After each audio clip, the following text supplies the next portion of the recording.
আসসালামু আলাইকুম। ঢাকা পূর্বাচল শহরে যারা বাউন্ডারি করা রেডি 5 কাঠা প্লট খুঁজতেছিলেন তাদের জন্য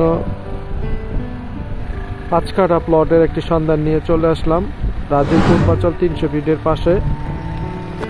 অবশ্যই পুরো ভিডিওটি দেখতে থাকেন, তাহলে আজকে আপনাদেরকে যেই প্লটটির সন্ধান দিব এর বিস্তারিত সম্পর্কে জানতে পারবেন।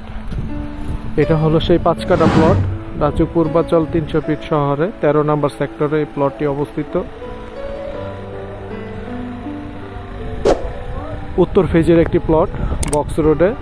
যারা রেডি 5 কাঠা প্লট খুঁজতেছিলেন 300 ফিটের পাশে, চাইলে সরাসরি এই প্লটটি দেখতে পারেন। নিচের দেওয়া ডেসক্রিপশন বক্সে মোবাইল নাম্বার দেওয়া আছে, তাহলে প্লটটির বিস্তারিত সম্পর্কে জানতে পারবেন। এই প্লটটি বিক্রি করা হবে। প্লটের চারিদিকে আরসিসি বাউন্ডারি করা, ওই যে সীমানা ধরে এই প্লটটাই। চাইলে সরাসরি প্লটটি দেখতে পারেন। প্লটটি পছন্দ হলে মালিকের সাথে দাম বলে নিতে পারবেন। অবশ্যই এই প্লটটির দাম জানতে হলে নিচের দেওয়া মোবাইল নাম্বারে ফোন করবেন, তাহলে বিস্তারিত জানতে পারবেন।